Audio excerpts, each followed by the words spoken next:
अस्सलाम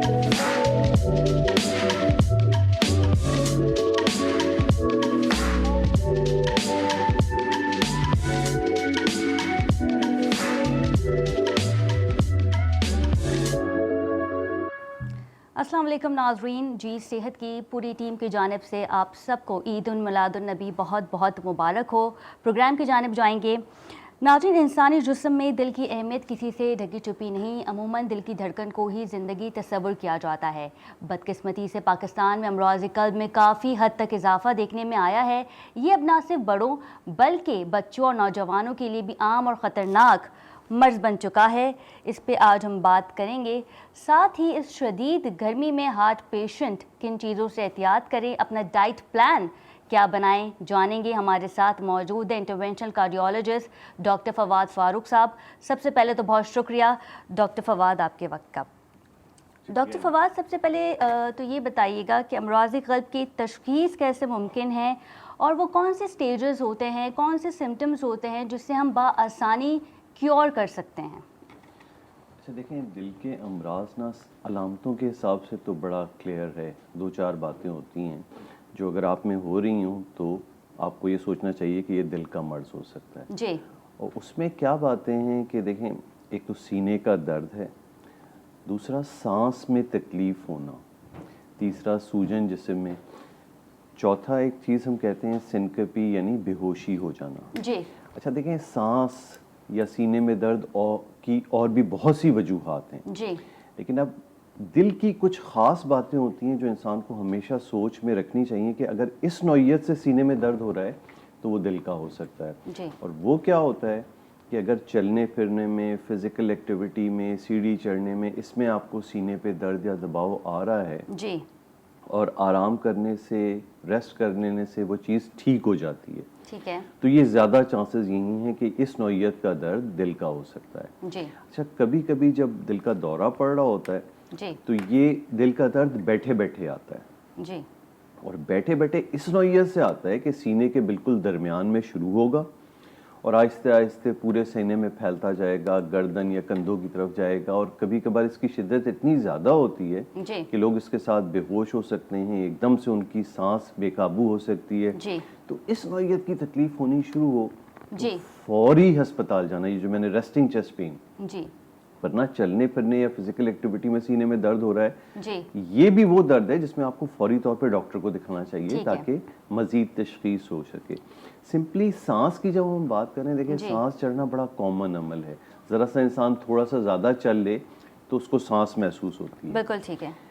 लेकिन कोई भी ऐसा सांस जो ऐसी सूरत में हो रहा है कि पहले आप वो फिजिकल एक्टिविटी कर पाते थे, मसलन आप 2 मंजिलें सीढ़ियाँ चढ़ लेते थे आराम से और आपको तीसरी मंजिल पे सांस हुआ करता था, जी। लेकिन अब ये सांस ऐसा हो रहा है कि पहली मंजिल के बाद ही इतना सांस हो रहा है कि आपसे चला नहीं जा रहा, चला नहीं जा यानी जो भी आपकी नॉर्मल फिजिकल एक्टिविटी थी जी। उसके 50% से अच्छा, कम में बिल्कुल, अगर आपको बिल्कुल अलामत डॉक्टर हो रही फवाद, है। ये जी भी जी। जानेंगे कि जब ये सिम्टम्स जो है वो अपीयर हो जाएं तो फिर उसके बाद जो है वो पेशेंट फौरी हॉस्पिटल जाता है, वहाँ पे जो ट्रीटमेंट है वो कैसे किया जाता है, ये भी जानेंगे after short commercial break. Stay with अस।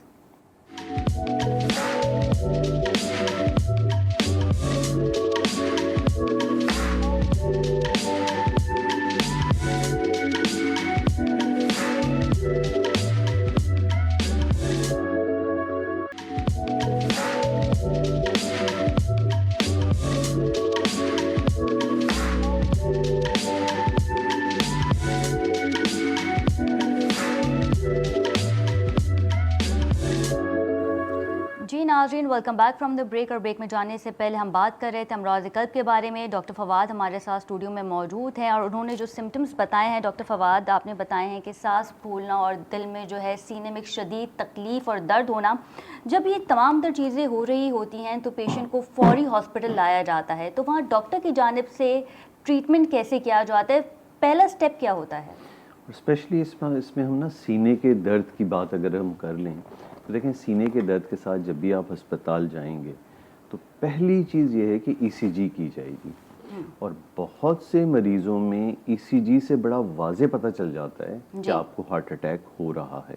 ठीक है। अच्छा, ऐसी सूरत में आजकल अगर मेजर हार्ट अटैक किसी को हो रहा हो तो फौरी तौर पे एंजियोग्राफी और एंजियोप्लास्टी की एडवाइस डॉक्टर देता है। ठीक है। उसमें अक्सर लोग हिचकिचाते हैं, ये सोचते हैं कि हमें तो जस्ट अभी 5-10 मिनट पहले दर्द हुआ, ऐसा क्या हो गया हमारे साथ कि हम कल तक बिल्कुल ठीक थे और आज हमें डॉक्टर बिल्कुल फौरी एंजियोग्राफी की तरफ ले जा रहे हैं। उसमें वो वक्त ज़ाया करना शुरू कर देते हैं, जो बहुत इम्पॉर्टेंट है दिल के दौरे के साथ। आप जैसे जैसे वक्त ज़ाया करते जाएंगे दिल का नुकसान होता जाएगा। उसके बाद हम नाली खोल भी दें लेकिन वो जो दिल पे नुकसान आ जाएगा वो फ्यूचर में दिल आपका कमज़ोर हो जाएगा। तो पहला स्टेप तो ये होता है कि हम ईसीजी से ही आइडेंटिफाई कर लेते हैं जी। कि भाई वाज़े हार्ट अटैक है, और ऐसी सूरत में आपको फौरी इलाज की सूरत में एंजियोग्राफी एंजियोप्लास्टी की एडवाइस करते हैं। ठीक है। दूसरा तरीका ये होता है कि जब ईसीजी गैर वाज़े हो, यानी उसमें कुछ चेंजेस हैं लेकिन ऐसी चेंजेस नहीं हैं जी। जिसको इंसान ये कह दे कि आपको पक्का पक्का हार्ट अटैक हो रहा है। बिल्कुल ठीक है। सिम्टम है, कुछ ईसीजी मिक्सी है यानी बॉर्डरलाइन है, तो फिर खून के ऐसे टेस्ट आ गए हैं जो अलामतों से 1-1.5-2 घंटे बाद किए जाएं। जी। तो अगर आपको ऐसा अटैक है जो ईसीजी में नहीं आया, जी। वो उस खून के टेस्ट में आ जाता है। बिल्कुल ठीक है। तो नेक्स्ट स्टेप में हम मरीज को इमरजेंसी में रखते हुए जी। टेस्ट करते हैं, और कभी कभार वो पहले उसके सैंपल में नहीं आता तो उसके 1-2 घंटे बाद दूसरा सैंपल किया जाता है। ओके। और वो ब्लड टेस्ट अगर बता दे कि आपको हार्ट अटैक हो रहा है अच्छा वाज़े डॉक्टर तौर फवाद, पे, अगर ईसीजी में वाजे हो जाए कि ये एक हार्ट अटैक है तो फिर भी क्या हम ब्लड टेस्ट की जानिब जाते हैं? देखें उसको फर्दर कंफर्मेशन के लिए, लेकिन चूंकि अगर ईसीजी वाज़े दिखा रही है तो हम ट्रीटमेंट के लिए उस ब्लड टेस्ट का वेट नहीं करते। ठीक है। हम ये करते हैं कि ईसीजी की बुनियाद पे मरीज को अपना एंजियोग्राफी एंजियोप्लास्टी में ले जाते हैं। बाद में जाहिर बात है जब रूटीन के बाकी टेस्ट हो रहे होते हैं तो वो टेस्ट हमें ये बता देता है कि भाई दिल का दौरा आपका कितनी शिद्दत का था और आपके जी। फ्यूचर में क्या इम्प्लीकेशन होंगी। जी। तो जब ईसीजी बिल्कुल वाज़े दिखा रही हो तो उस टेस्ट का वेट नहीं करना होता। ठीक है। अच्छा ये बताइएगा डॉक्टर साहब कि हम जब जाते हैं तो अक्सर पेशेंट्स की एंजियोग्राफी की जाती है, कुछ पेशेंट की एंजियोप्लास्टी की जाती है, तो हम इसे डिफ्रेंशिएट कैसे करेंगे? देखिए एंजियोग्राफी एक टेस्ट है जिसमें सिर्फ दिल की नालियों को देखते हैं। अच्छा, और वो देखा कैसे जाता है जी, प्रैक्टिकली उसमें जरा? एक तरीक़ाकार है, आजकल तो ये बहुत कॉमनली हम हाथ से करते हैं। हाथ पे एक कैनुले की तरह चीज़ लगा दी जाती है। जी। उस कैनुले नुमा चीज़ के ज़रिए से छोटी छोटी पाइप्स, ऐसी पाइप्स होती हैं वो दिल की आपकी खून की नालियों में से जाते हुए यहाँ से पूरा हाथ से आगे जाके, और दिल की नाली जहाँ से निकल रही है आपकी बड़ी नाली से, उसके मुंह पे वो लग जाती है पाइप। ठीक है। यहाँ से हम उसमें डाई देते हैं और जिस दौरान डाई दी जाती है उसकी तस्वीरें ली जाती हैं। ठीक है। तो वो डाई उन नालियों में जाते हुए हमें दिखा देती है कि जो नालियाँ बिल्कुल फुल भरी तो वो साफ है नालियाँ, इसका मतलब, और कहीं पे वो डाई जाते हुए उसमें हमें नजर आया कि एक जगह पे वो भर नहीं रही है, तंगी सी बन रही है, तो उससे हमें आइडिया हो जाता है कि भाई नालियों में तंगी मौजूद है। ठीक है। एंजियोप्लास्टी फिर उसके बाद अगला मरहला होता है जी। कि जो तंगी हमने आइडेंटिफाई की है एंजियोग्राफी के जरिए से, जी। हमने नालियों को देखा, पता चला कि भाई 1 या 2 या 3 जगहों पे ऐसी तंगियां हैं कि जिनमें अगर स्टेंट लगा दिया जाए तो इस तंगी को हम खोल दें। स्टेंट क्या होता है कि वो तंगी के मकाम पे एक छल्ले नुमा चीज़ डाल के हम नाली के अंदर उसको फैला देते हैं। जी। उससे वो सारी तंगी साइड पर हो जाती है और नाली में खून का रास्ता दोबारा बन जाता है। अच्छा डॉक्टर फवाद, आपने डाई का वर्ड जो है वो इस्तेमाल किया है, तो मुझे ज़रा ये बताइएगा और हमारे नाज़रीन को भी कि अगर किसी को किडनी प्रॉब्लम है, किडनी के इशू है, तो उस सूरत में क्या डाई किया जाता है? जी, डाई उस सूरत में ये है कि हम ये देखते हैं कि हमारा प्रोसीजर करना कितना ज़रूरी है, क्योंकि ये डाई एक्सक्रीट किडनी के ज़रिए से होती है। तो अगर खुदा न खास्ता किसी के ऑलरेडी किडनी डिफेक्टेड हैं, यानी उसमें कुछ ऐसा मसला है कि उनकी किडनी प्रॉपर काम नहीं कर रहे, तो इस डाई की वजह से ये नुकसान का खदशा होता है कि किडनी और बैठ सकते हैं। जी। तो ऐसी सूरत में फिर हम वेट करते हैं दोनों चीज़ों को कि प्रोसीजर करना कितना ज़रूरी है। अगर प्रोसीजर करना बहुत ज़रूरी है तो फिर हम वो सारी हिफाजतें लेते हुए, यानी डाई कम से कम इस्तेमाल करें, मरीज़ में पानी की मकदार प्रॉपर रहे, वो कोई ऐसी दवा ना ले रहा हो जिससे गुर्दे मुतासर हो सकते हैं, ये टेस्ट कर लेते हैं। और बाद में ख्याल रखते हैं कि अगर खुदा न खास्ता किडनी, जो चांसेस कम होते हैं, ऐसा नहीं होता कि 100 के 100 मरीज जो किडनी वाले जिनको प्रॉब्लम है उनको किडनी बैठ कम होता है जी, तो अगर खुदा न खास्ता वो किडनी बैठते भी हैं तो हम वक्ती डायलिसिस, वो अमूमन ऐसा होता है कि वो 1-2 दिन के लिए ऐसा होता है कि किडनी काम करना छोड़ देते हैं, फिर किडनी रीफंक्शन शुरू कर देते हैं। अच्छा डॉक्टर फवाद, किडनी का रोल एक बहुत ही अहम है हमारी बॉडी में, और वो पेशेंट जिन्हें किडनी प्रॉब्लम है, जिनकी किडनी प्रॉपर फंक्शन नहीं कर रही होती, तो फिर बताया ये भी जाता है कि हार्ट पे खासा प्रेशर आ जाता है, एक दबाव आ जाता है, इसकी क्या वजह है? देखिए, किडनी का काम क्या है? जिस्म से पानी को निकालना। जी। जब भी ऐसा होगा कि जिस्म में पानी की मकदार बढ़ रही होगी और खुदा न खास्ता आपका दिल भी कमज़ोर है, तो ये पानी ना कहीं अपनी जगह ढूंढता है, और सबसे ज़्यादा कॉमनली ये होता है कि ये फेफड़ों में चला जाता है। जब भी जिस्म में एक्स्ट्रा पानी होगा किसी ऐसे मरीज़ को जिसको दिल में की कमज़ोरी है, तो उसमें जब भी पानी थोड़ा सा अपनी ज़रूरत से ज़्यादा बढ़ा, तो वो फौरी तौर पे फेफड़ों में, क्योंकि दिल के पास खून फेफड़ों से आता है साफ होने के बाद, दिल फिर इसको पूरे जिस्म में फ्राहम करता है। अब दिल कम काम कर रहा हो तो बैक प्रेशर बढ़ के ये पानी फेफड़ों में निकल के उन जगहों पे चला जाता है जहां इंसान फेफड़ों से सांस ले रहा होता है, वो भी उसमें भी पानी वेट हो जाती है वो सारी चीजें।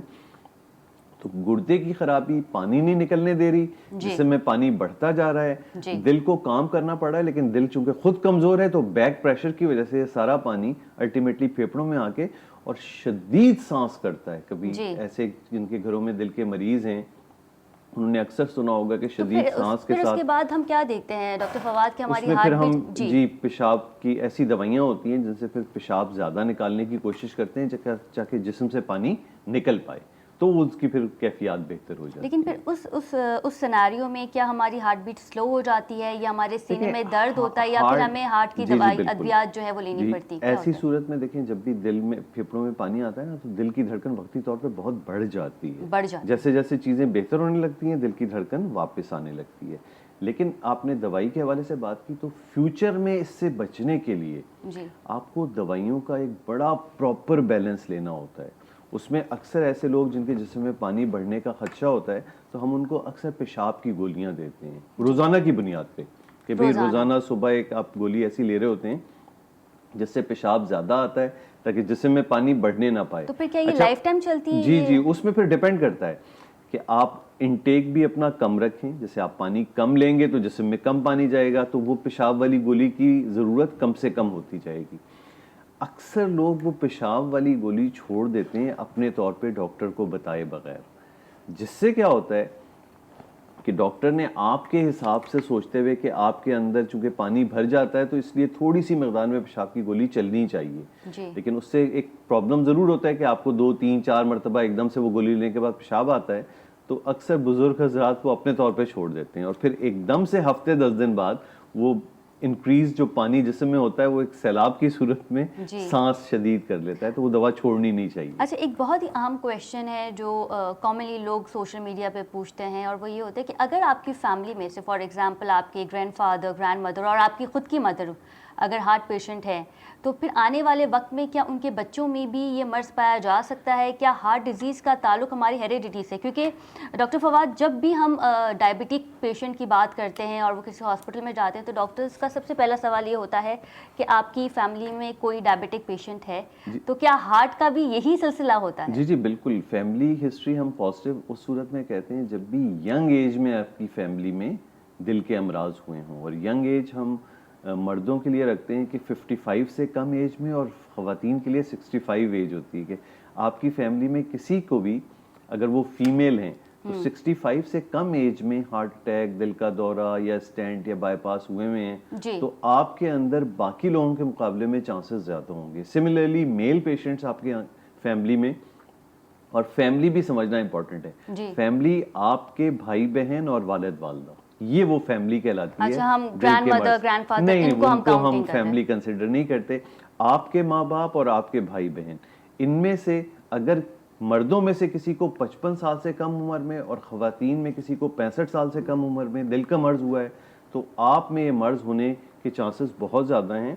और स्पेशली एक और चीज़ होती है वो सडन डेथ की हिस्ट्री, बहुत सी फैमिलीज़ में होती है। तो उन फैमिलीज को तो बहुत और बड़ी यंग एजेस में 35-40 साल में ऐसा हुआ कि रात को सोए सुबह उठे नहीं, और या ऐसी अलामतें शुरू हुई कि अस्पताल जाने से पहले ही आपकी मौत वाक़ई हो गई, तो ऐसे लोगों को तो अपना बहुत रिस्क असेसमेंट करके और बड़ा ख्याल रखना चाहिए, क्योंकि चांसेस दिल के मर्ज होने के बहुत बढ़ जाते हैं ऐसे लोगों में। बिल्कुल ठीक है जी नाज़रीन, हम अमराज़ क़ल्ब पे मज़ीद भी बात करेंगे, साथ ही आपके लाइव कॉल्स भी लेंगे after a short commercial break. Stay with अस।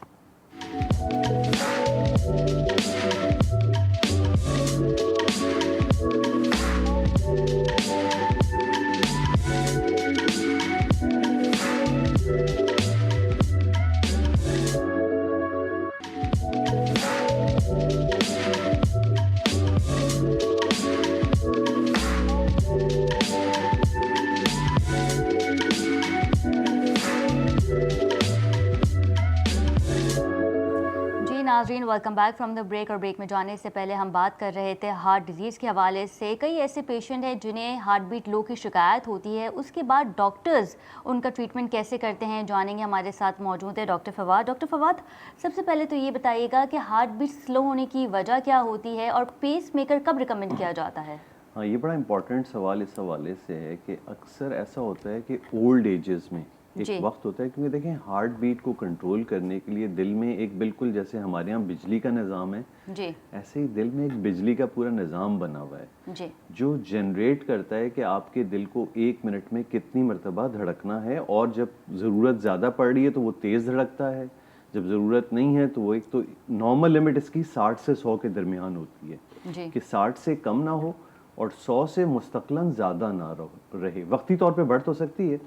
अब क्या होता है, इन लोगों में आहिस्ते आहिस्ते वो बिजली का निज़ाम ख़राब होने लगता है, तो हार्ट बीट आपकी रेस्टिंग पे 60 से 50, 50 से 40 जी, जब ये स्लो होनी शुरू होती है जी, तो उसका नुकसान ये होता है कि जब भी आप उठे बैठेंगे या आपको ज़रा सा ज़रूरत से ज़्यादा काम करना पड़ेगा, तो दिमाग को खून की सप्लाई मुतासर होती है और आपको हल्के से चक्कर आ जाना या इवन कभी कभार इस नौइयत की बेहोशी आती है कि आप गिर सकते हैं। ठीक है। अच्छा, अब ये स्टार्ट ऐसे होता है कि जैसे 60 से 50 हुई, 50 से 45 हुई, तो उस दौरान तो ऐसा होगा आपको हल्के हल्के चक्कर आने शुरू हो जाएंगे जी। अब हमारे पास ऐसे टेस्ट आ गए हैं जिससे हम अंदाज़ा कर लेते हैं कि भाई अब ये डाउनवर्ड ट्रेंड चल रहा है, तो किसी वक्त भी खुदा न खास्ता ऐसा हो सकता है कि बिल्कुल स्लो हो। कॉलर भी मौजूद है, उनसे भी बात कर लेते हैं। जी अस्सलाम वालेकुम, कौन बात कर रहा है, कहाँ से? मैं कराची से बात कर रही हूँ। हाँ जी, सवाल कीजिए। जी, सवाल ये है कि जो 40 के बाद जो है ये फीमेल में जो है ये उल्टे हाथ में जो स्ट्रेस आना शुरू हो जाता है, खिंचाव, क्या इसका ताल्लुक भी दिल के उससे होता है? और एक सवाल और मुझे अपनी अम्मी के लिए पूछना था कि उनकी हार्ट बीट बहुत तेज़ हो जाती है, 60 प्लस है वो। 60 प्लस है वो, ठीक है। हेलो जी जी जी जी, सवाल कीजिए अपना। जी, सवाल ये है कि मेरी अम्मी है, वो 60 प्लस है, तो उनकी हार्ट बीट अचानक तेज हो जाती है, तो क्या इसका ताल्लुक भी उससे होता है या कोई ब्लड प्रेशर या शुगर पेशेंट उसकी वजह से होता है? वो शुगर है। बहुत शुक्रिया आपकी कॉल का। जी डॉक्टर फवाद। 2 सवाल थे। एक तो 40 इयर्स के बाद फीमेल में दर्द होना हाथ में। देखिए, दर्द की बहुत सी वजह होती हैं, तो डॉक्टर के पास आप जाएंगी, वो असेस करेगा। जैसे अभी हमने जिक्र किया, अगर सीने के दरमियान हो रहा है, चलने फिरने या फिजिकल एक्टिविटी में हो रहा है, फिर तो ख़तरनाक है। अगर मूवमेंट से है या किसी और वजह से है तो अमूमन वो मस्कुलर पेन्स होते हैं, लेकिन फैसला डॉक्टर करेगा। तो ये तो उसका। दूसरी देखें, धड़कन तेज होना 2 तरीके से होती है। जैसे अभी हमने कहा कि फिजिकल पर्टिकुलर टेस्ट भी तो मे भी तो रिकमेंड कर सकते हैं ना डॉक्टर फवाद कि वो किसी जी वो यानी अलामतों के बाद फिर आगे का फैसला होता है कि क्या क्या टेस्ट किए जाएं। जो क्लियर कट अलामतों से मस्कुलर लग रहा हो तो फिर ज़्यादा दिल के टेस्टों की ज़रूरत नहीं होती। थोड़ा शुबे वाला होता है तो फिर हमें टेस्ट की ज़रूरत पड़ती है।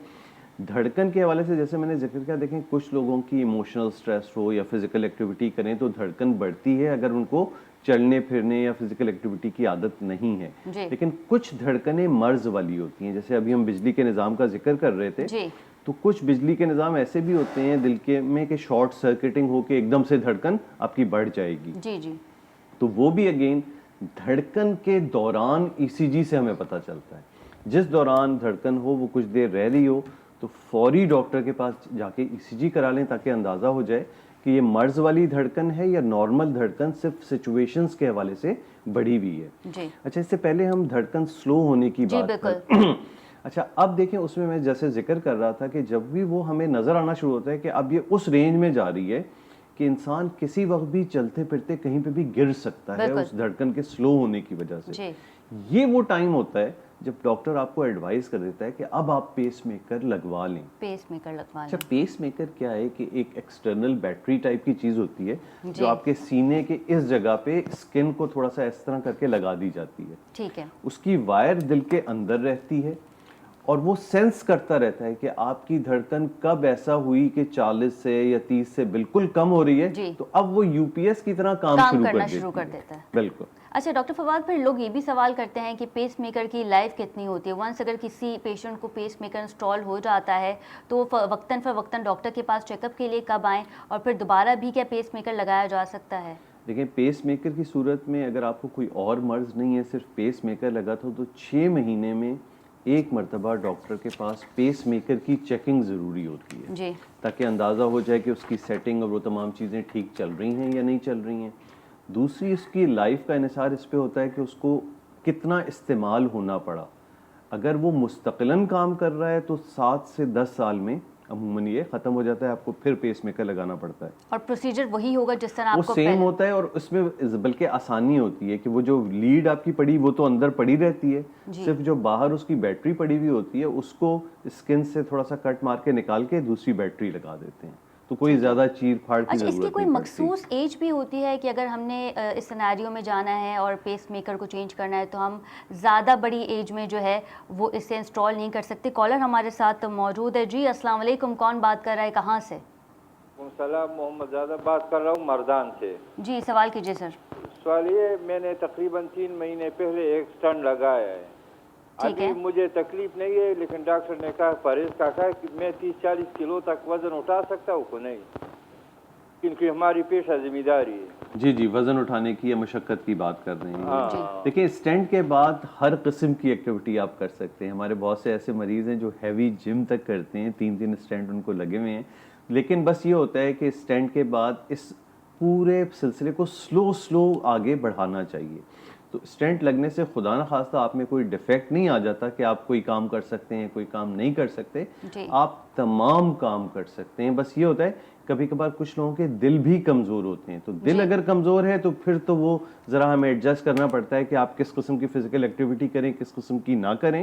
लेकिन अगर दिल बिल्कुल ठीक रहा है, सिर्फ स्टेंट लगा हुआ है, फिर तो आप सब कुछ पहाड़ पे भी चढ़ सकते हैं, तो सारी वो चीज़ें कर सकते हैं जो आम आदमी करता है। अच्छा डॉक्टर साहब, एक सवाल जो कॉमनली किया जाता है which is one of the most important question कि हार्ट पेशेंट डाइट क्या ले, क्या इन्हें कोई मखसूस डाइट रिकमेंड की जाती है डॉक्टर की जानिब अच्छा, से? ये भी बड़ा इंपॉर्टेंट सवाल है। बहुत से बेचारे हमारे पास पहली दफ़ा दिल का दौरा पड़ा, हफ्ते 10 दिन बाद आ रहे होते हैं, तो पता चला उनका खाना अलग से पक रहा है। जी, जी, उसमें जी। तेल ही नहीं है, उबला हुआ खाना दिया जा रहा है, ना मसाले हैं ना नमक है।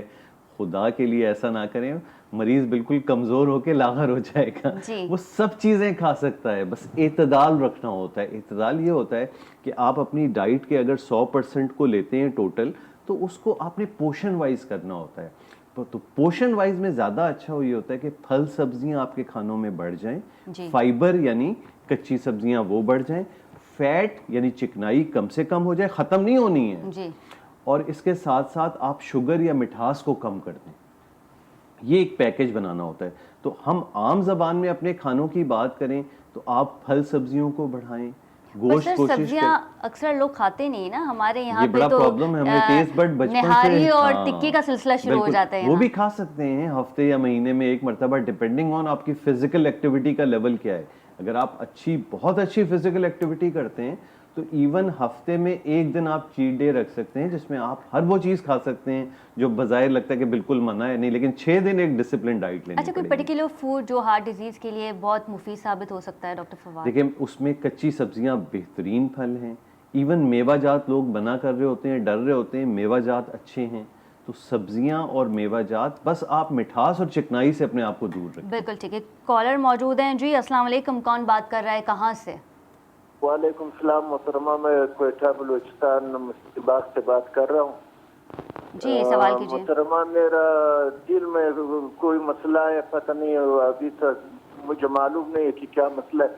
मेरा दिल तड़प रहा है, 2-3 दफा डॉक्टर गया हूँ, उसने एंड्राल गोली एक किस्म का दिया हुआ है, वो तो दिल को नुकसानदा नहीं है, मैं वो गोली खा रहा हूँ। मेरा दिल तड़प रहा है ना, इसलिए वो गोली दे दिया डॉक्टर ने, वो खा रहा हूँ। इसका फायदा नुकसान है या नहीं है सर? जी डॉक्टर फवाद। इतनी बातों पे दिल तो हम सबके ही तड़प रहे हैं रोज़ाना की बुनियाद पे बल्कि हालात देखते जी। हुए। लेकिन देखें सिर्फ इस इतनी बात से ना कहना बड़ा मुश्किल है, जब तक कि तफसीली अलामत इंसान जज ना कर ले, फिर दवाई आपकी कौन सी दी है, किस नौइयत की है। अच्छा, तो एक हार्ट पूरी बर्न इशू तो नहीं है डॉक्टर जी फवाद? बहुत सारी देखें अलामतें वो लग रही होती हैं दिल की, लेकिन वो मैदे से मुतालिक होती हैं, मस्कुलर पेन होती हैं, कभी कभार इन्हीं जहनी कैफियत होती हैं जो आपको मुख्तलिफ अंदाज से सोच पे मजबूर कर रही होती हैं। उसकी नतीजे में आपकी धड़कन बढ़ रही होती है, जहन में एक ख्याल बस आ गया होता है कि मुझे कुछ होने वाला है और मेरा दिल कोई गड़बड़ है। तो कभी कभार बहुत सी और वजहों से आपको महसूस ये हो रहा होता है कि आपको बिल्कुल। दिल का मसला है, लेकिन हकीकत में वो दिल का मसला मसला नहीं होता नहीं है। बहुत शुक्रिया डॉक्टर फवाद आपके वक्त का। जी नाज़रीन, प्रोग्राम का वक्त ख़त्म हो गया है। अगले हफ्ते आपसे फिर मुलाकात करेंगे। अपना बहुत ख्याल रखिएगा। अल्लाह निगहबान।